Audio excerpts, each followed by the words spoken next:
Welcome everybody. I won't say good morning because I'm acutely conscious that it's not morning where many of you are, but welcome anyway. My name's Mark O'Hara, and I will be chairing today's webinar, which is the focus of which is around internationalisation and internationalising higher education. Advanced HE has produced a series of frameworks, and internationalisation is one of them. And so today's session is very much focused around that. Just a few housekeeping comments before we get going.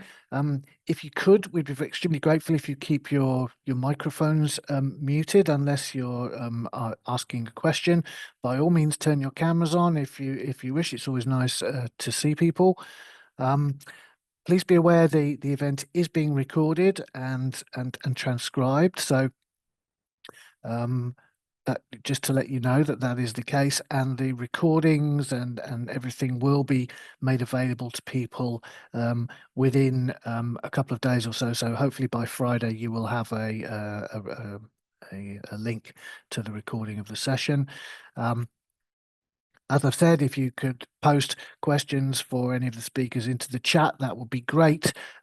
Failing that, at the bottom of your screen, you should have a little reaction button which allows you to pop your hand up. You can do it that way if you like. There's myself and Tom and Ali here this morning, so one of us hopefully will see the hand go up, and we'll bring you in as soon as we can. If you experience any technical issues, if you could contact Alison in the private chat, we'll try and get those resolved without disrupting the rest of the session. So, moving on. Today then, our panel, and we're extremely grateful to our panel members. Our panel is made up of Professor Samar Ahmed. We have Lynne Holloway and Dr. Kathleen Mary Bell. We have Dr. Karena Menzie-Ballantyne, and we have Helen Pang. So we have a range of people from across the globe today, all here to kind of share their observations and experiences around internationalisation. Just before I open the kind of floor for them to talk to us, I'd just like to say a few words about the framework, just so you know the kind of the backdrop against which we're working today. As I said earlier, Advanced HE has produced a whole series of frameworks around enhancing student success. And you can see towards the middle of the diagram there, there's a number of them around sustainability and assessment and inclusion, employability, and so on and so forth. And internationalising is one of those frameworks. Each of the framework documents is structured in a similar kind of format to help people find their way around them. So there's advice and guidance that relates to at an institutional level. Advice and guidance relating to educators, practitioners, those involved in delivering some of these strategies, and then there's advice and guidance around students and their student experience. And if anyone here today hasn't seen a copy of this document and would like to have a look, the QR code there will enable you to go straight to it.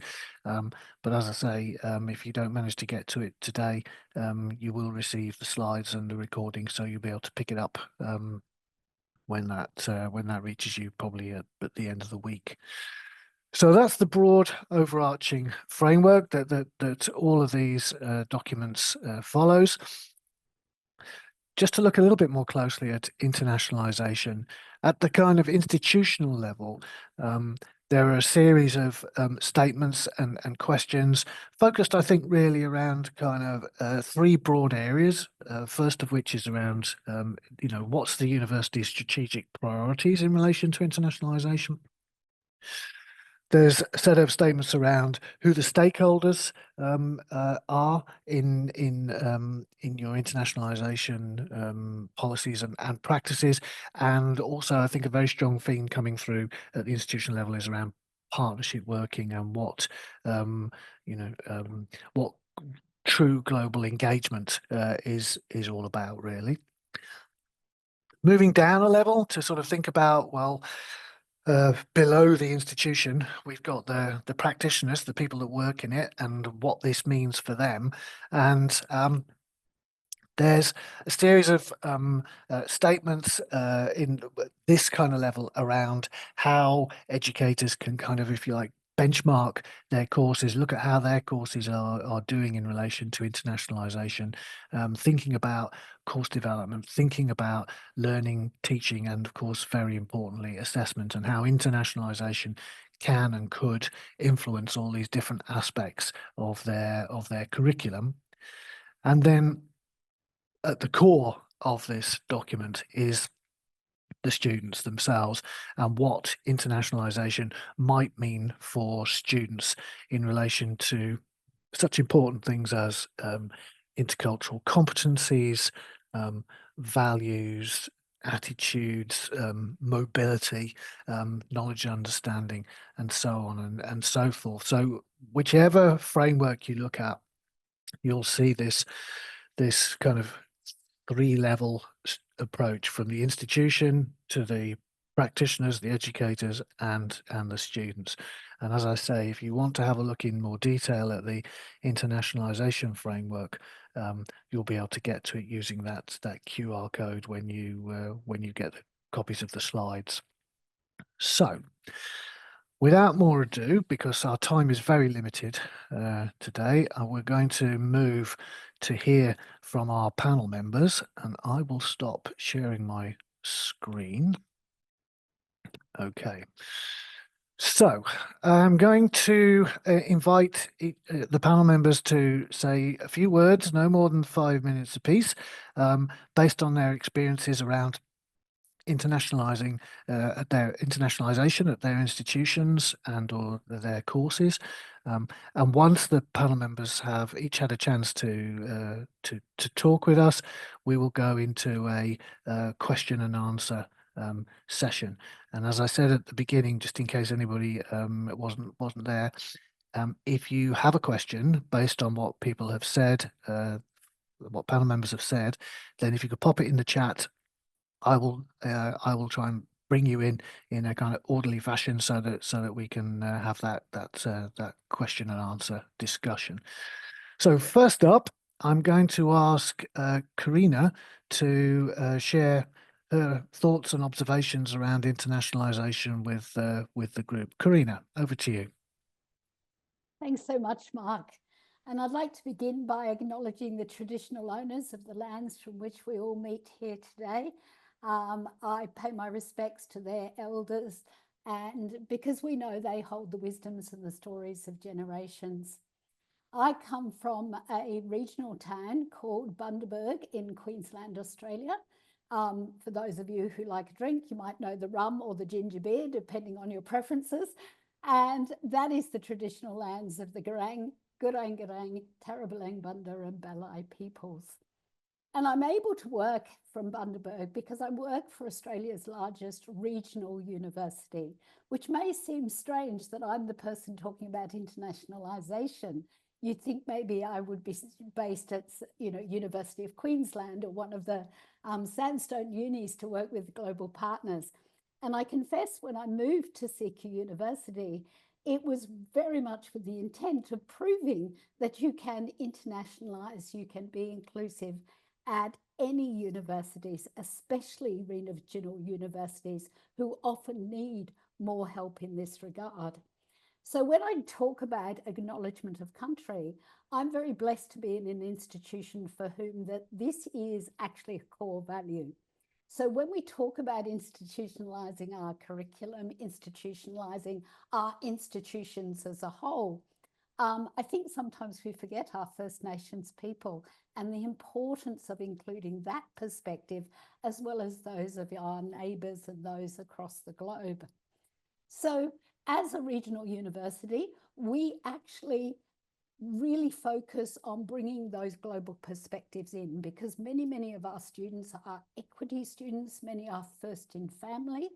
And so we actually have openness and inclusion as 2 of our 5 core values, and they're actually written into our strategic plan.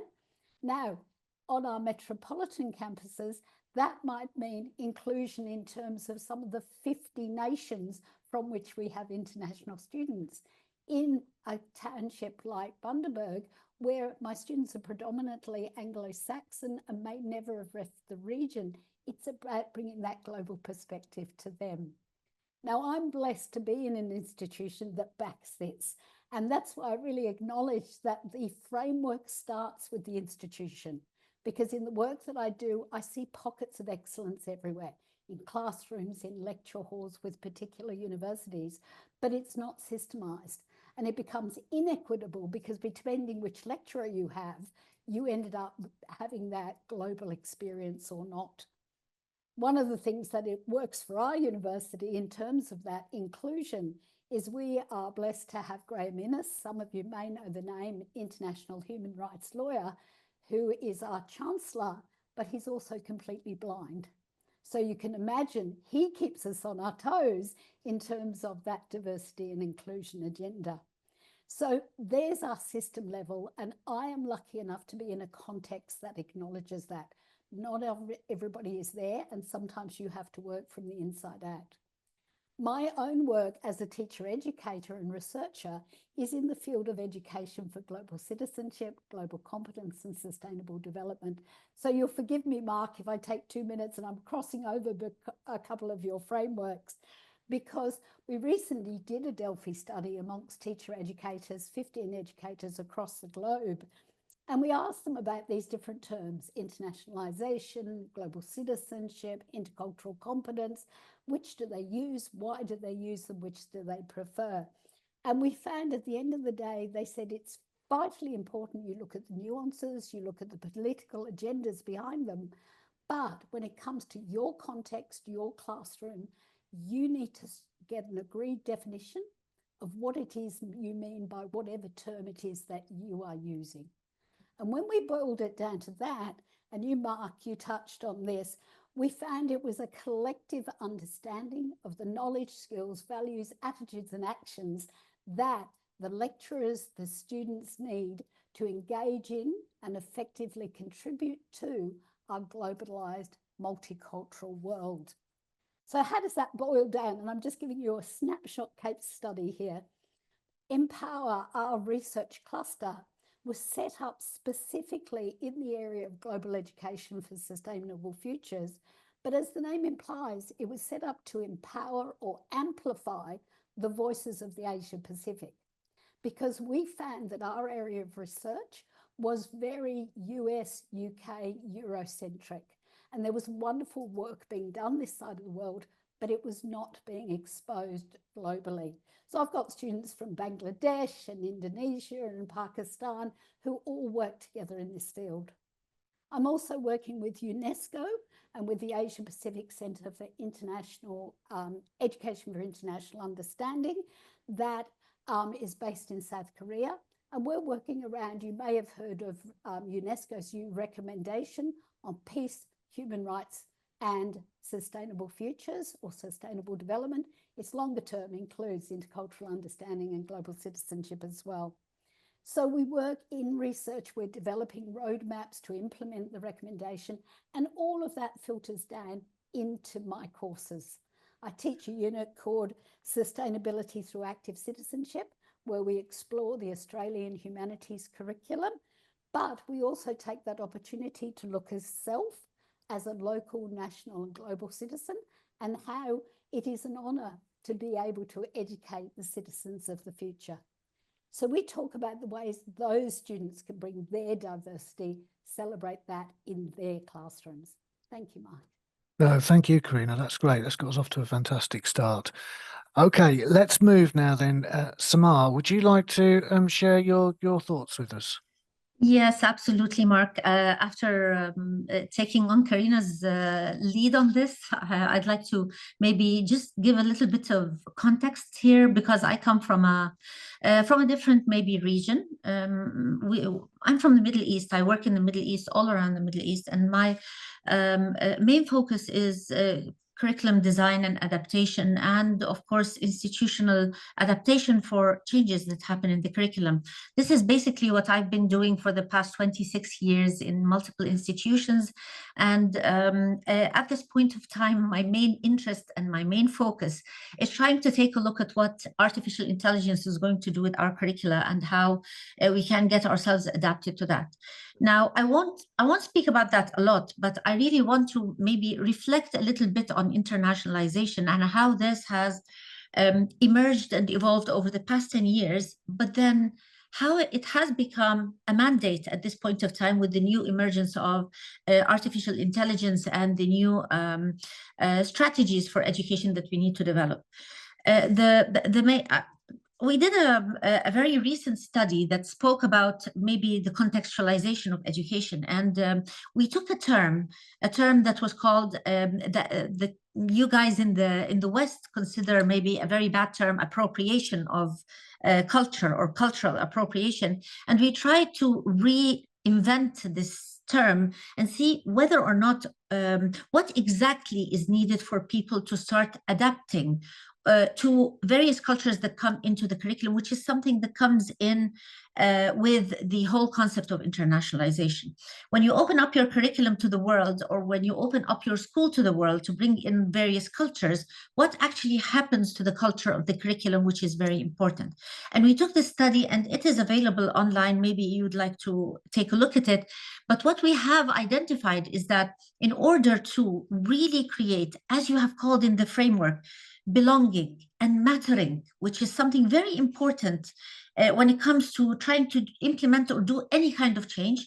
In order to be able to do that, you have to really, really be immersed in the culture, really be immersed in the culture. Now, how do you do that when you are bound to what we call standards, and you report to accreditation agencies, and then you have other standards of ranking that you need to take a look at in order to be ranked, in order to be recognized? These are all boundaries. These are things that bind the curriculum and maybe limit the curriculum. How do you do that? The only way to do that, in my opinion, is to actually open up to a possibility of complete internationalization and make sure that everything is available, everything is inclusive, and everything is, there is a possibility of free mobility, not just for students, but also for the curriculum itself. The problem here is that we are, as I said, bound to standards, but we will not be for a very long time, because as you have seen, and all educators have seen, the world is moving too quick around us. Everything is moving so quickly, and universities are really lagging behind. We are really lagging behind this move. We're trying, but the system is not helping us move as quickly as we should be moving. We have been feeling that students are suffering in the classroom for almost 10 years now, because there is a vast availability of knowledge out there, and students are actually getting the knowledge from other sources that are not necessarily in the classroom. Now, this has multiplied by 10 just by the emergence of artificial intelligence and the past 2 to 3 years, what education has been faced with. So the only possibility for us, the only rescue line for us, I would say, is to put our hands together and all our thoughts together and try to transcend these boundaries that have existed just by the presence of regions or different perspectives of education. There are no different perspectives of education anymore. We are all an open market, and we need to prepare ourselves for that. But what I really, really liked about this framework when I read it is the focus on what we call purposeful approaches. And this is very important, because whatever we need to do in internationalization, we just need to make sure that whatever we are doing is done purposefully. It's not just done for the concept of being internationalized or getting in new students. No, for being purposeful in what we do. And thank you so much for that. No, thank you, Samar. That was brilliant.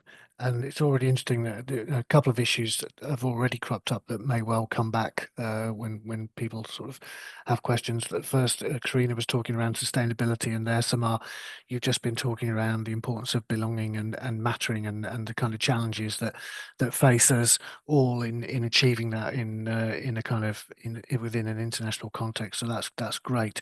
Let's move now to Helen in Hong Kong. Helen, would you like to share your thoughts with us for a few minutes? Hi, yes, thank you, Mark. Can you see my shared PowerPoint now? I can, yes. Okay, that's great. So I can. Okay. Hello, everyone. This is Helen from Hong Kong. I'm from Hong Kong Metropolitan University, Lee Ka-shing School of Professional and Continuing Education. I'm glad to be here to share some of the events that our school conducted in the last year or so regarding internationalization. So just a few words about our school. We are one of the 7 schools of the Metropolitan University, and we have got 5 categories of education provisions. We've got full-time programs, part-time programs, corporate training, and also 2 programs on women and also elderly. For full-time programs, what we mean our major provision in that category is the high diploma, which is equivalent to the first 2 years of the bachelor degree programs. So these are the programs that under the high diploma programs. And if you're interested, please feel free to visit our website. Okay, so I'll leave most of the time to share with you our internationalization. For internationalization, in our school, we have got 2 different meanings. One is the internationalization, for example, like overseas study visits, that we have got some like visit to Taiwan for a high diploma in PET CAN and more assisted therapy program last year. And also, for example, to Singapore for some of students to visit, to have some cultural experiences. But what we mean here in our school, actually, we have got one more meaning for internationalization. It's called internationalization in place. And actually, for internationalization in place, it has 2 more brothers called intercultural awareness and also inclusion. So what we call 3I initiatives. So we always call it 3I activities. Okay, for the next 20 slides that I'm going to share with you some of our activities that we've done recently. This is on the left-hand side is our composite poster showcasing activities that we collaborated with different consulate generals in Hong Kong to celebrate our university's 35th anniversary. So we've got, and on the right-hand side are the posters individually for different activities with Finland, Finnish Consulate General in fireside chat, and also inauguration for the Moomin Corner, because Moomin is the mascot of the Finland. We've got Zimbabwe with the Consulate General, and for the public lecture, Egyptian Consulate General for movie screening. For Hungarian Consulate General is celebrating the Hungarian Christmas and also baking workshop. For Japan, Japanese Consulate General, we've got the baking, the movie screening, and also a workshop. And for India, Indian Consulate, we have got the movie screening and also inauguration of the yoga room, Yoga Shala. Okay, because we know that actually, for example, in the university sector, not all the students have got a chance to fly over to get the taste of internationalization. So what our dean actually has got the idea of getting internationalization in place so that every single student in our school can have a try and can have a feel of what is internationalization in our school. So we collaborate with different consulate generals and to invite them either for a talk or for movie screening or for conducting workshop, so that our students can join these activities and to learn more about different countries in Hong Kong, because maybe they have no idea of other countries. So it's very, really happy that some of students' feedback that they just share that, oh, now I know more about the country. Of course, at a very preliminary, or basic level, but at least we just let them give them some idea of what other countries are, when they're in Hong Kong. So for the MOU signing, we signed an MOU with the Consulate General of Zimbabwe, and actually we set up Zimbabwe's Victoria Falls corner. Actually, you can see from the picture, because we have got very limited space in Hong Kong everywhere, in Hong Kong. So we created a very small corner that show the Victoria Falls, and to let the students have a feel of how the campsite under the Victoria Falls is. So we set up a simulated, hopefully, just to give them a feel of the Victoria Falls. And also, we invited the CG Consul General to attend the event, and also the Consul of Tourism, just to share about the tourism in Zimbabwe. Of course, followed by some food tasting, because our students like it so much that they can taste different things in other countries that they normally don't have the chance to. Okay, for Nigeria, recently we have got the fashion show and drumming performances, followed by the food tasting. Okay, I'm aware of the time, so just to give you some idea of that.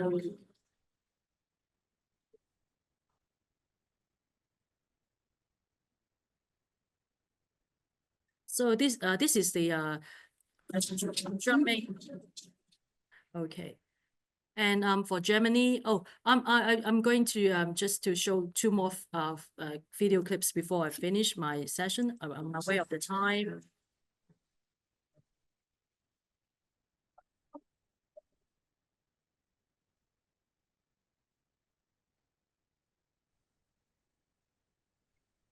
That was the Germany, the Carnival, which actually is the first time that have the school celebrating in Hong Kong.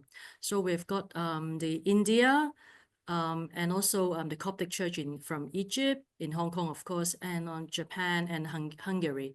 So we are very glad that we conducted these activities, and to give some exposure to our students, so that they learn more about the things happening in other countries. So yeah, that's about it. Thank you, Mark.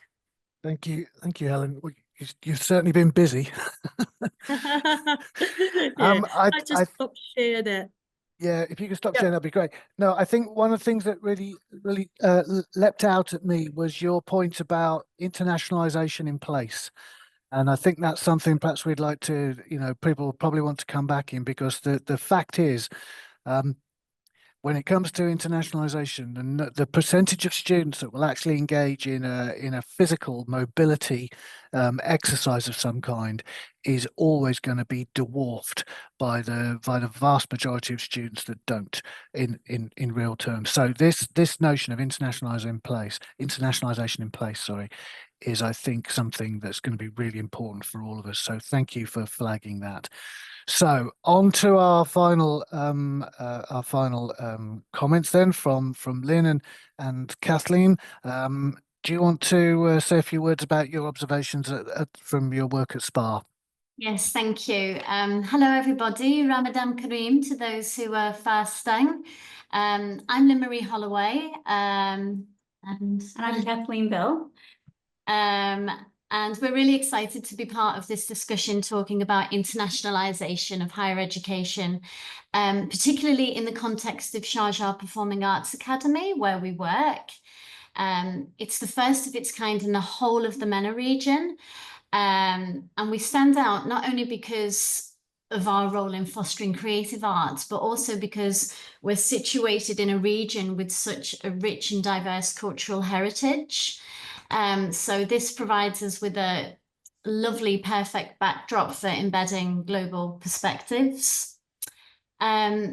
For me, internationalisation goes beyond just attracting international students or forming global partnerships. It's about integrating global perspectives into our institution. So at SPA, this means creating an environment where students, faculty and staff are continuously exposed to diverse cultural narratives and international artistic practices. So by doing so, we're not only enhancing the creative arts, but we're looking at how we prepare our students to work in a global context, which is really, really important for us, where they're going to work, where they can work, where their visas will allow them to work.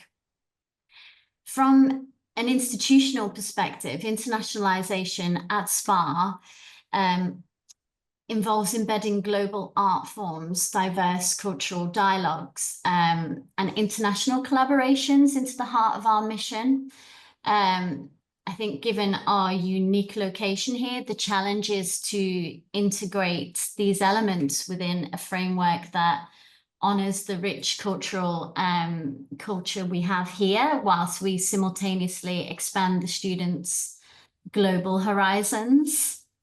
For educators, it means that we have to ensure that our faculty and our staff are really supported with professional development, which helps them bridge local traditions with global practices, and all of those practices that we've had and where we've come from.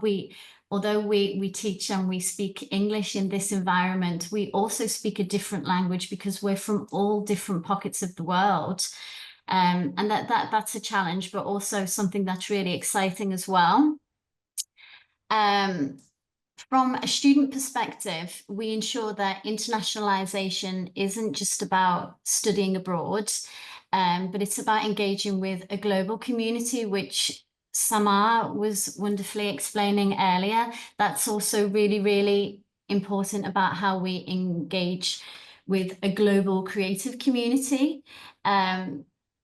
This can be achieved through international collaborations, of course, virtual exchange programs that we do here. We also offer global art exhibitions that offer students a diverse range in perspectives.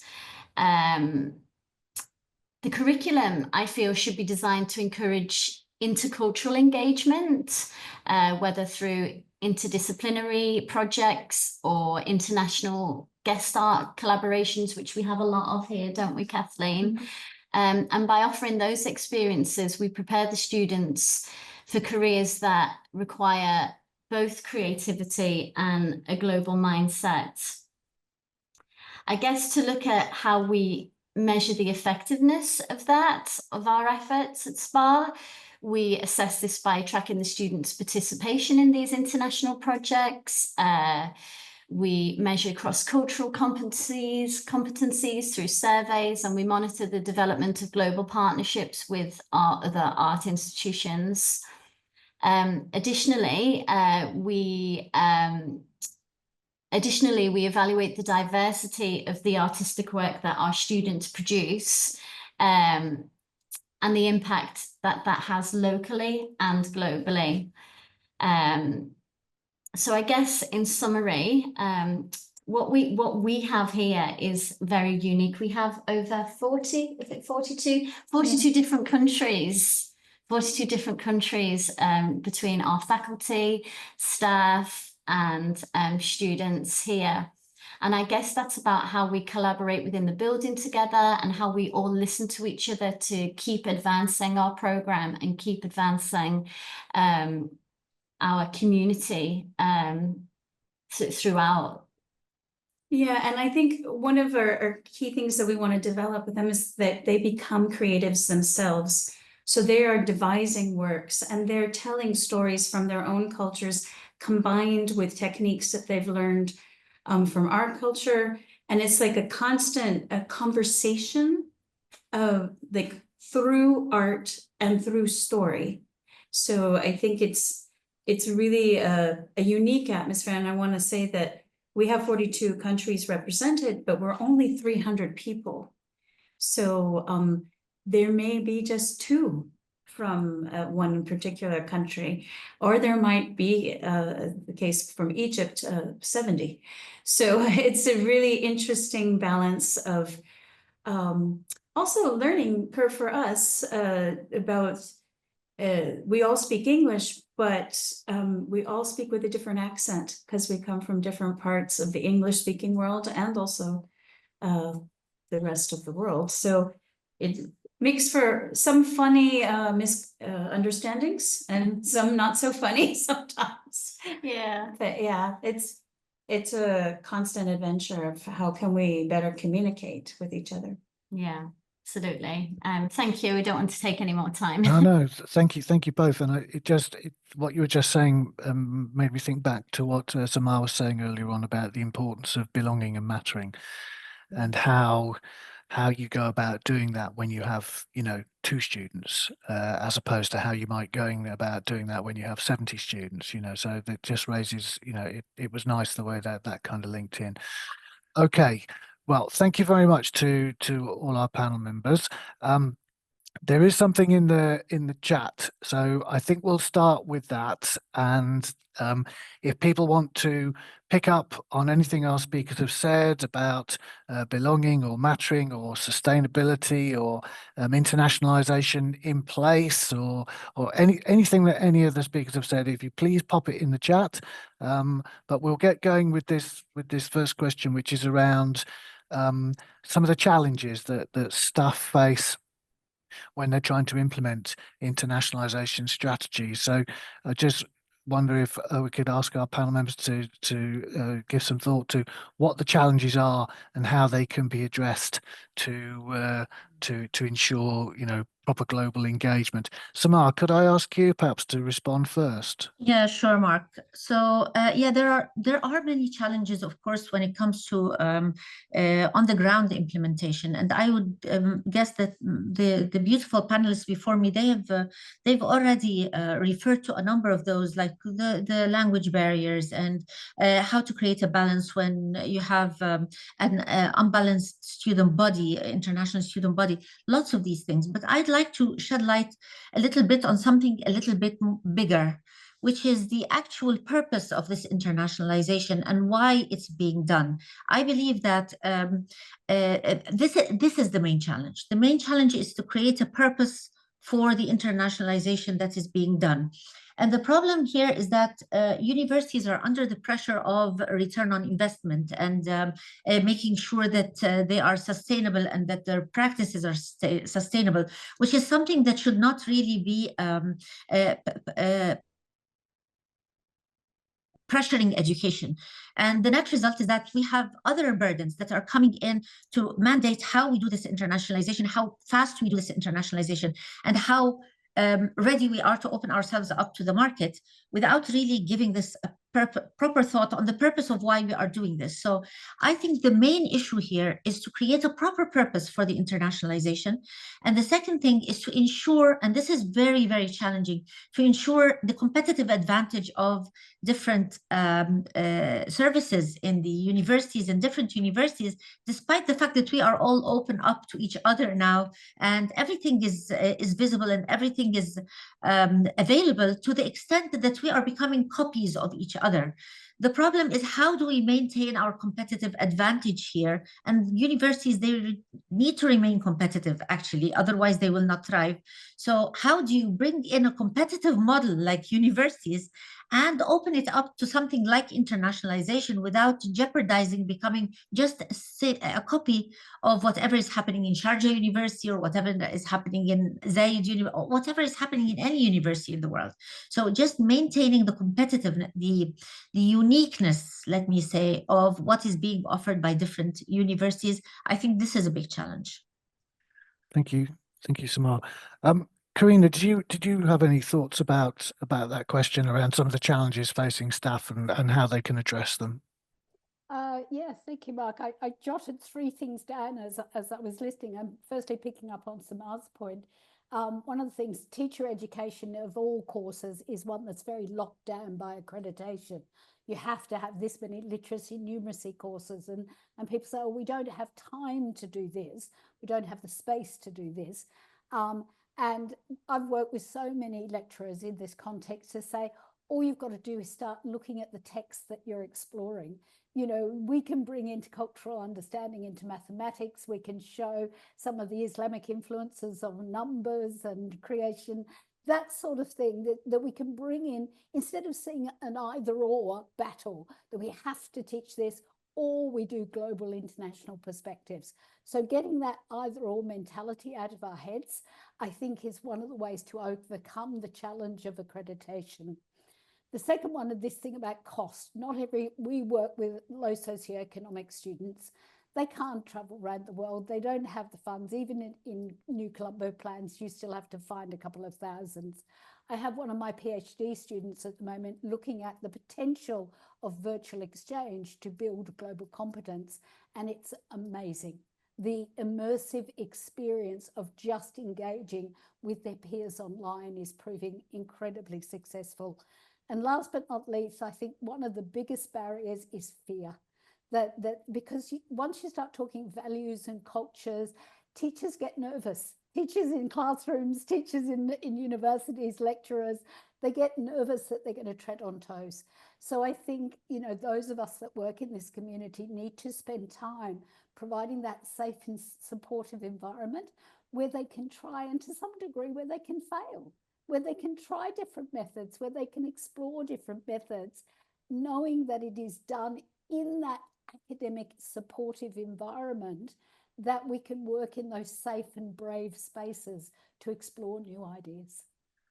Thank you, Karena. Right, we've got questions coming in thick and fast now. I'm just trying to keep up with them here. So, Helen, we've got a question in the chat about collaborative online international learning from Glenn. In terms of the work that you've done around internationalisation in place, has any of that involved working online with different groups of students in different parts of the globe and Hong Kong?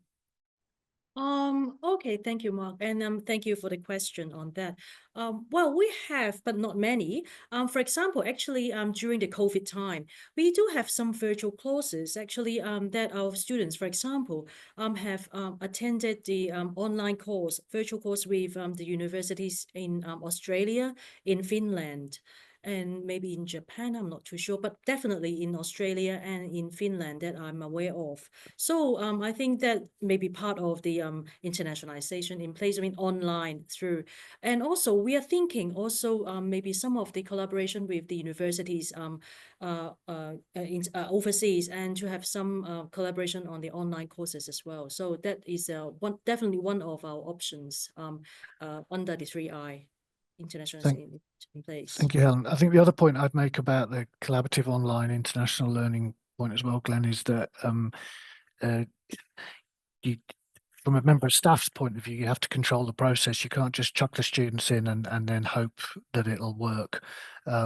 You, the tutor, and the other tutors in the other parts of the globe, you have to be working as a team, and you have to invest time and energy in helping the students to make the most of that experience, because it is quite challenging to be in an online environment and to reach out and to try and build those kind of relationships. And if we're talking about sort of 18, 19-year-old kids in some cases, and it can be quite hard for them to make friends with the other people in the room, never mind with people on the other side of the planet. So I think there's a role for us as academics in helping students to navigate the building of that rapport and those kind of relationships to get the most out of that work. So I think for me the key message would be around controlling the process and being active as a member of staff in that regard.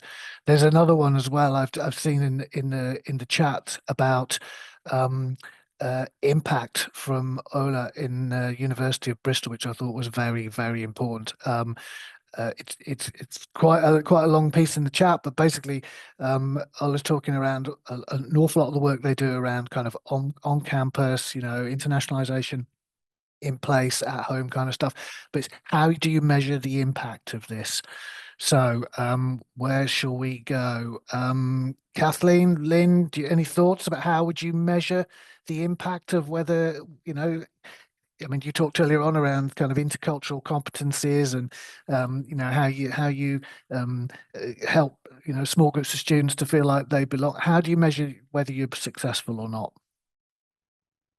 Well, yeah, that's interesting. And we're a new institution. We've only had 2 graduating classes. Sometimes you don't know the immediate impact. The immediate impact might be that they just in their work, it changes, it's expanded, it's has more depth, it has more breadth. Post-graduation is like, what kind of jobs are they getting? What kind of works are they creating? Are they getting into the international festivals? Are their plays winning awards? Are they, and some are, and some are getting interesting jobs and partnerships, ending up, I mean, for us, getting on a cruise ship is like a huge win, you know. Our outcomes are a little bit different because the expectation of full-time work is actually not what most artists want, even. They live on a freelance life. So it's a little bit different for us. If they're going into education, they will have to do another degree on top of what we offer. So I don't know. And also, I mean, when we first opened the building, we had 9, 12 students, and now we have, including kind of the Children's Academy with the whole ecosystem that we have working there, we have over 400 students. So that's a great way to measure the impact that we have here, because we're increasing. We're increasing in numbers, and our students are coming from much more diverse backgrounds as well. We majoritively have students coming from the MENA region because they have full scholarships, but we're it's going beyond that as well now. So that's a great way we're able to measure the impact, because our student retention is pretty good, and where the numbers are rising. Yes, I think you make an interesting point really around kind of impact might look different in different places and for different kind of disciplines, and so we just need to sort of be attuned to that. I had to suddenly kind of catch up quickly when you said, you know, getting on a cruise ship. I thought what, and then I realized what courses you teach, and it all made sense. Yeah. Oh dear. Yeah.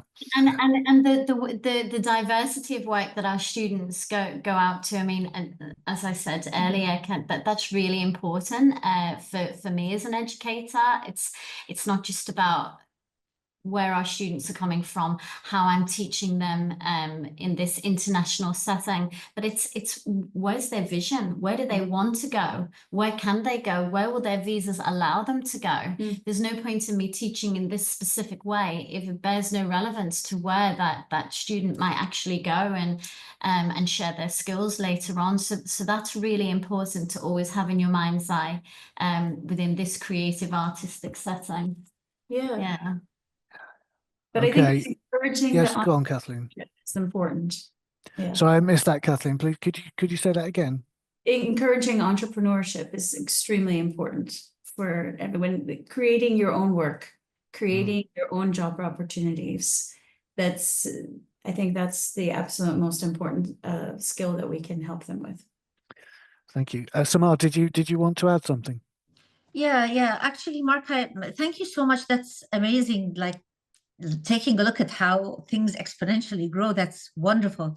I just remember hearing something from Karena at the beginning in her reflection when she spoke about how we need to define things, give things our own definitions when we are terms. They need to, in a closed community, you need to give them the proper definitions. And I think this is one of the things that needs to be very well defined. So in order to measure the impact, which is an amazing question, I'd like to thank Ola for that question from the University of Bristol. I think it's very important to sit together and maybe try to understand what it is that that impact really means. What is the impact? What is the outcome that we are really achieving and taking a look at? Identifying the key performance indicators, very, very important, and giving that lots and lots of time to maybe dwell on that instead of waiting to see larger impacts like having 10 students turn into 400 students. We need to maybe identify a little bit more what are the indicators that tell us that we are moving in proper directions, including including taking into account the transformations, the small transformations that happen to individual students or individual groups of students that are on the ground. And we need to take care that internationalization is not just about students, it's about what the impact is on faculty and how the faculty are growing with this exposure, and how the institution is actually benefiting from this exposure, and whether or not it is within the meaningful framework that the institution has set in place from the beginning. Thank you. Thank you, Samar. And I think as well the issues, some of the data that you're gathering won't be quantitative, it'll be qualitative, and that can be quite challenging to get parity of esteem for that as well. Karena, I'm going to bring you in, but it'll have to be quick because we've got 2 other questions that I'm desperate to try and at least get some response to before we close. We're running out of time already. Yes. I can't believe this. Certainly. I just want to really quickly jump in on Samar's point, because it is possible to create frameworks where you can actually document what does intercultural competence, for example, look like at a beginning, at a developing and at a leading stage. And I'm happy to send people a couple of examples of that if anyone's interested. They're, you know, school-based examples, but I think could be translated to HE. So I think you're right on the money, Samar, is like we need to have a framework that we can actually measure too. Maybe, Mark, that's the next step in yours. All right. Okay. I'm gonna have to move on. So we have another question from Helen, which is around language support. Obviously, I mean, Helen's referring in particular to kind of English, but it may, you know, it could be other language support, and the importance of it in helping students to be able to engage with the learning experience properly. Do any of our panel members have any comments they want to make about the resources in place and how you kind of defend and look after those resources at all? Is this an issue for any of our panel members? Lynne, do you want to chip in? I mean, I guess it is an issue. It's an issue everywhere.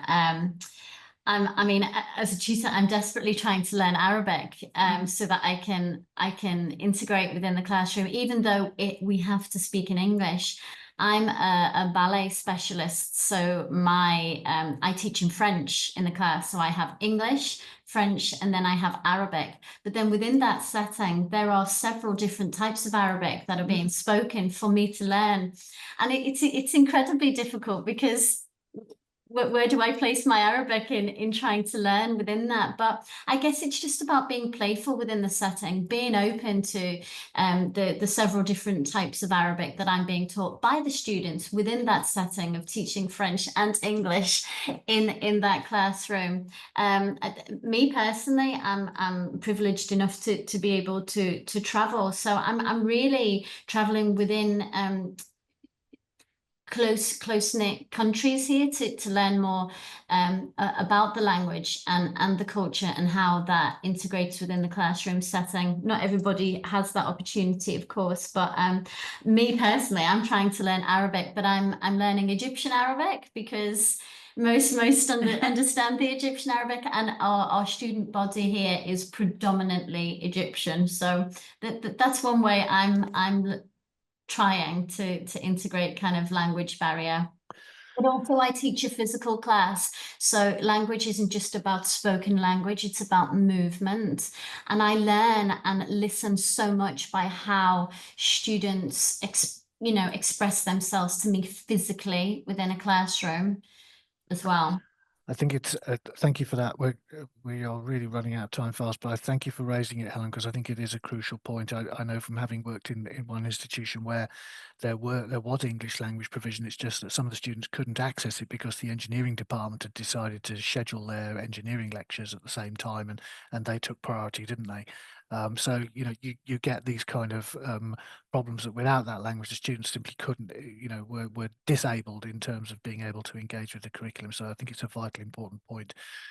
And Karena, there's quite a few people chipping in the chat bar saying if you've got something that you're happy to share with them, they'd be very keen to have a look. So if you'd like to send me anything or send it to either Tom and myself, we can make sure it goes out to colleagues when we send out the recording and the slides after this. And there's also something in the chat there from Izzy. I haven't had a chance to look at it yet, Izzy, but I will do when I get to it. So thank you for contributing that. And Samar, I see you've already responded to Glenn's point about cultural appropriation. So given the time, and we have literally 4 minutes left, I am going to have to pause it there and share my screen. He says, share. Okay. Tom, can you see that okay? Yeah, we can. Yeah, brilliant. Okay. So I think the first thing I'd want to say is to thank our panel members first and foremost. I think I've learned one thing this morning, and that is an hour is not enough. Hey ho, you live and learn, don't you? Just a couple of final words. If anyone is interested, Advanced HE does support institutions in dealing with their plans and their objectives in relation to internationalisation, and indeed in relation to all sorts of aspects of higher education. So if you are interested in kind of consultancy or staff development, please do get in touch with us. We are also very interested in hearing about what you've been doing. So we run conferences, we post blogs and other kind of opinion pieces and experiences on our website. So if anybody, either panel members or indeed participants today, says actually I've been doing some great work, or we've been doing some great work in relation to internationalisation, we'd love to publicise what we've been doing, then please drop me a line and we can have a chat with our marketing and comms guys to see if we can pull some kind of blog or post or some way of sharing your experiences with other like-minded practitioners. For anyone who's keen on the theme of employability, the next webinar in this series will focus on employability, and that will take place on the 21st of May. You've got the times there. There's a QR code, so you can go and take a look at the framework for employability. But I think our time has just about run out now. So many thanks to Samar and Lynne and Kathleen and Karena and Helen for your contributions. It's wonderful to see you all today, and thank you so much for sharing your experiences with us. Please, if there's anything you'd like to share with participants, if you let Tom and I have the link or the copy or whatever, we can make sure the things are kind of bundled up in an appropriate fashion and shared with everybody, because it'd be great to people to continue some of these conversations outside of this this forum, if you like. So I'm going to stop sharing in a minute, and there we go. There's the button, and our time is up. So thank you very much, everybody. Thank you so much for your contributions, and lovely to see people, and hope to see you at future webinars. Thank you.